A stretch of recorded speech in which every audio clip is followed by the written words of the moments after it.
morning, everyone. Good morning, Father. Origins are important. Importante para sa atin na malaman kung saan tayo galing. Tapos pati sa ibang tao, interesado tayo kung saan siya galing. Di ba dito sa atin, merong yung laging tanong pag ay parating o kaya pag dumating ka, tatanong saan ka galing? Pati siguro sa bahay, yung mga magulang sa inyo, saan ka galing? Tatanong yung mga anak ninyo. So, kung minsan nga, pag tinanong natin saan ka galing, parang hindi man tayo interesado dun sa sagot, di ba? Parang lang siya, yung cliche lang siya na kapag binabati natin yung mga tao. At kung maka-encounter kayo ng mga ibang lahi, siguro para sa kanila, ano ba yung ba't tinatanong kung saan ako galing? Parang masyado tayong nag-uusisa, nagiging nosy, very nosy tayo. Pero ano lang sa atin, informally, yun ang pagtanong natin kasi parang sinasabi natin, kumusta? Saan ka galing?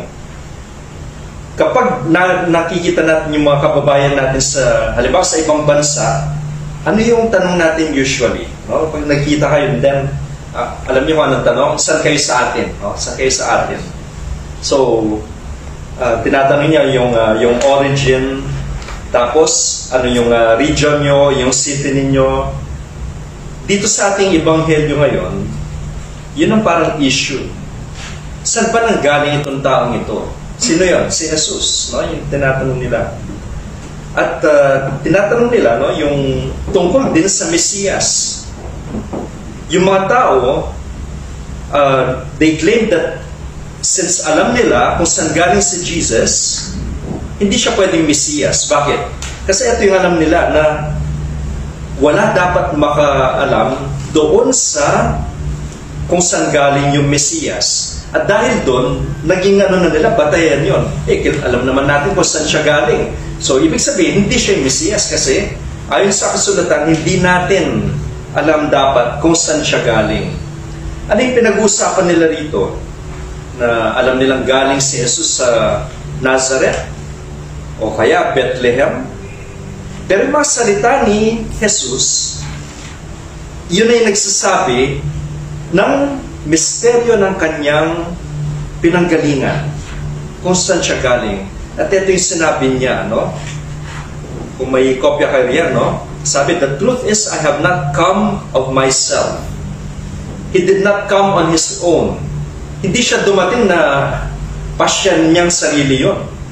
Ano yun, Siya'y pinadala. I was sent by one who has the right to send. Siya'y sinugo. At yung nagsugo sa kanya, hindi kilala yun ng mga tao. Kaya, pwede nilang sabihin na, or pwede niya sabihin na pwede siyang Mesiyas kasi yung kanilang claim ay hindi natin, dapat hindi alam kung saan galing yung Mesiyas. Hindi niyo kilala yung Ama, so, yun. He was refuting their claim that Jesus could not be the Messiah. Yun yung mga tao na nasa paligid ni Jesus. Fast forward, nandito tayo sa panahon natin. Alam na natin na si Jesus yung Mesiyas. At alam natin kung saan galing si Jesus. Galing siya sa Ama. And this is a blessing. Na alam na natin yun. Nakilala natin si Jesus. Pero hindi sapat yun na alam natin na galing siya sa Ama, nababasa natin sa Biblia, paano yung buhay niya, paano yung dito sa mundong ito, yung kung paano yung kapanganakan sa kanya, at yung pangangaral niya, yung pagpapakasakit niya, at pagkamatay, muling pagkabuhay. Alam natin, nababasa natin yun. So it's already a blessing. Kilala natin si Jesus. Pero we continue to know Him more deeply through our personal encounters with Him. Gano'y pagkakilala mo kay Jesus?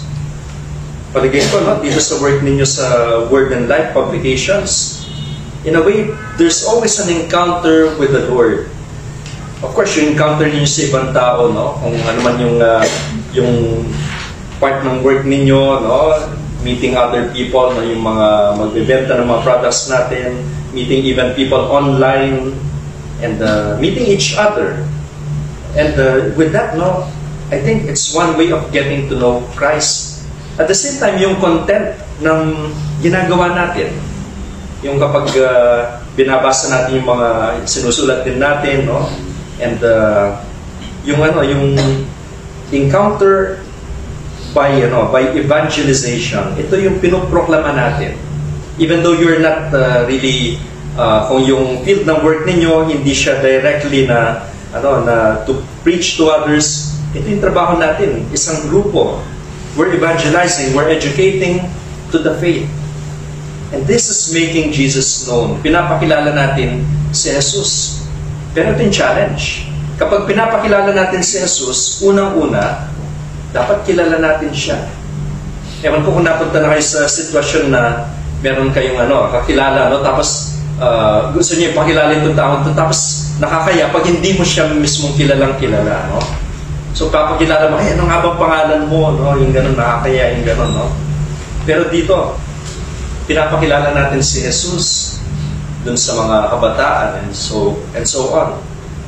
In the first place, we should get to know Jesus.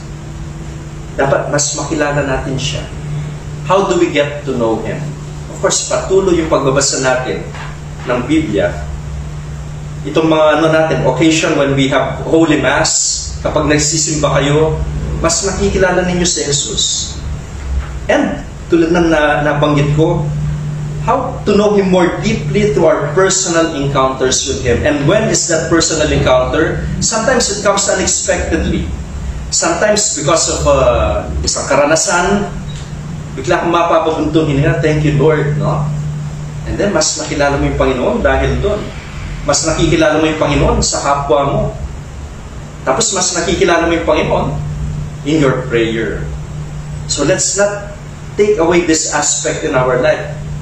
Nagdarasal ba tayo? Sana magdasal tayo. It is one gift that you have, that na dito sa lugar kung saan kayo nagtatrabaho, you always pray. Merong mga places of work, wala ang prayer. Maski na kung minsan, yung mga school natin, kung minsan nakakaligtaan din ng mga nasa opisina na magdasal. Of course, sa school, kasama yung mga kabataan, gano'n, meron lagi silang misa, pero yung bang yung daily prayer, you have it every time. We get to know more the Word of God, no? Sa mga misa natin, sa Bible study natin, and we appreciate that. Kasi, mas malalim yung pagkilala natin ngayon kay Jesus. Pero that will not be enough.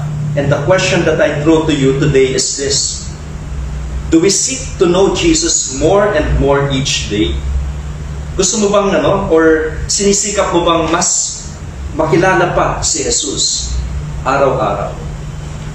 Kung mahal mo isang tao, gusto mo na mas marami ka pang alam tungkol sa kanya. Diba? Diba kung fan ka, nagsistalk ka, diba? may mga stalker, no? Anong ginagawa ng mga stalker? Hey, dito pala siya nakatira. Ay, ito pala yung paborito niyang pagkain. Ay, ganon, no? We love the Lord. We love Jesus. And if we love Him, we would want to get to know Him better.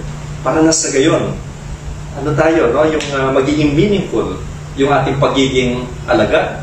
Magiging meaningful itong pag-evangelize natin. Kasi pwede natin sabihin, Lord, I'm bringing your name to others.